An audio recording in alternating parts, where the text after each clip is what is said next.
Do you know who has the longest winning streak in college football? Notre Dame. 14 straight wins. They've won 10-plus games in the last 3 years. And when Brian Kelly first took over at Notre Dame, it was so intense because Notre Dame's pressure is so much. And I thought, he's a good coach, but, man, does he want to do this forever? He's never looked more comfortable. They've never been on more of a roll. They've never had more NFL bodies. And Brian Kelly is going to join me live now from a great place to join me live from, Notre Dame football headquarters. You know, it is true, Brian. I think you look comfortable. I think you look happy. I saw you. You played a close game against Louisville, and I watched the post-game interview, and you were very at ease. And it was a windy, choppy day.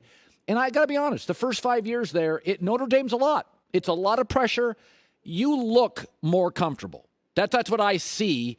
Have you found kind of a groove, Brian? Expectations, staff, because you look like you're in a good place.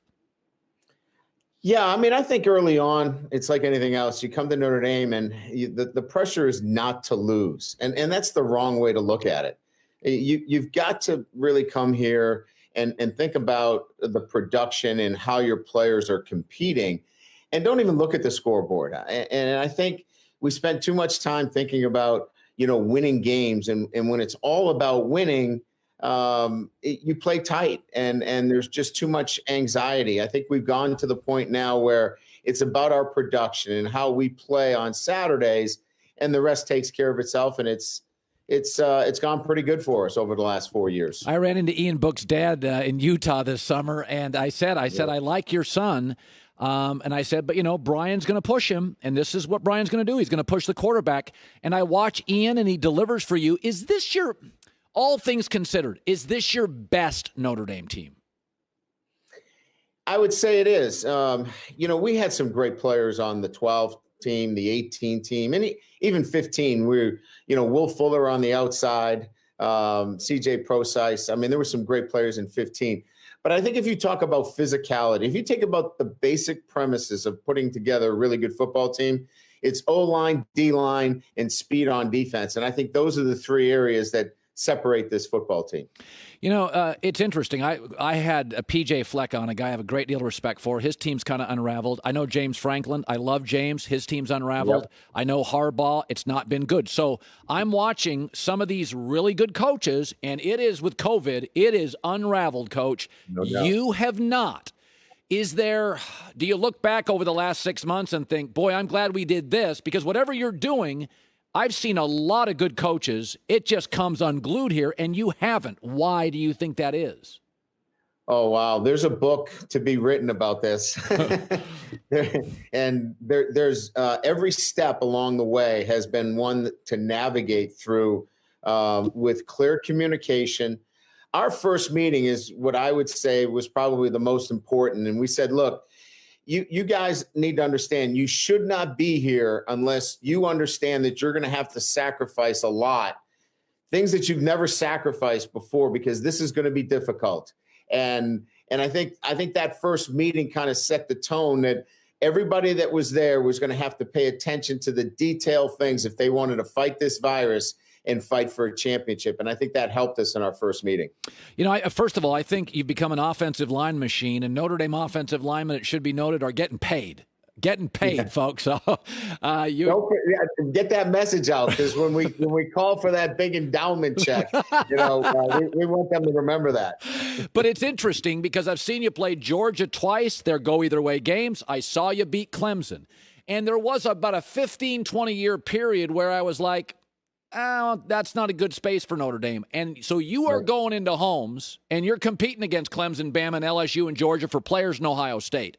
And it's tougher at Notre Dame. Academics are tough. It's a small town. The weather's not always grand in November, December. But do you feel like the way you're rolling now, that you can go in against Saban, and there are players you can beat him on?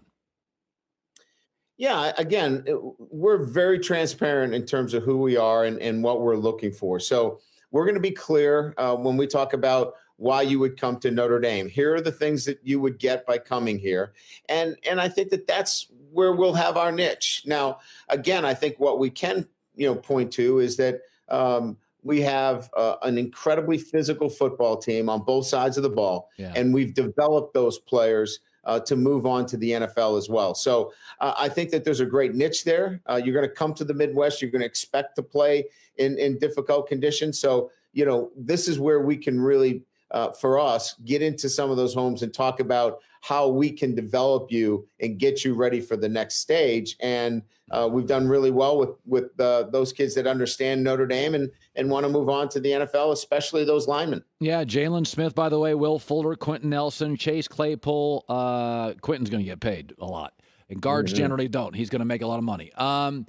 It's interesting. You've won everywhere. And you've not just won as a coordinator, you've won as a head coach. And the great thing about college football, Brian, is that you change lives. It's an incredibly rewarding experience. But I have to ask this. You're good enough to coach in the NFL. It's not a money thing. It is a itch thing. It's a Pete Carroll say. Do you think you'll ever scratch that itch? No, I think I've always looked at the possibility, but I'm at a point now at Notre Dame where I can control the roster. I have a great understanding of what our process is here. They give me the opportunity to set this program up and make all the decisions as it relates to how this program runs on a day-to-day basis. You don't get those opportunities in the NFL unless you're Bill Belichick or Andy Reid. So for me to give up all of that to go into the NFL, as much as you want to be able to coach the best players in the world, this is such a great opportunity at Notre Dame. It's one that you can't give up. I got to talk about one of your opponents. So I follow recruiting because I'm a dork, and I saw this kid. I got to tell you something. That quarterback, that freshman quarterback for Clemson, Joy and I were watching him. I saw him on tape 2 years ago, and I'm like, I can't believe he's a high schooler. Now, everything's a little bit of a fastball, but did you go – you recruited him too, didn't you? Yeah, until he gave us the temperature and the wind chill temperature in South Bend. DJ is just a wonderful kid, and of course he's at a school where Notre Dame can recruit. It's a great profile school for us. But yeah, we knew we weren't in that running pretty early on when we knew weather was going to be a factor there. But what a terrific player, and what a tough problem Dabo's got with those two guys. No kidding. That's your backup. Hey, continued success, your schedule, you're at Carolina, you got Syracuse at Wake Forest. It sets up well if you're focused. You know how much respect I have for you. Brian, thanks so much for coming on the show. I really appreciate it, and congrats on that win over Clemson and BC. Thanks, Colin. Thanks for having me on. I appreciate it. You bet. Brian Kelly, great football coach at Notre Dame. Hi, everybody. Thanks for watching. Subscribe here to get the latest from the show. Also, be sure to check out more of the best clips from The Herd or go watch a few segments from other shows on FS1.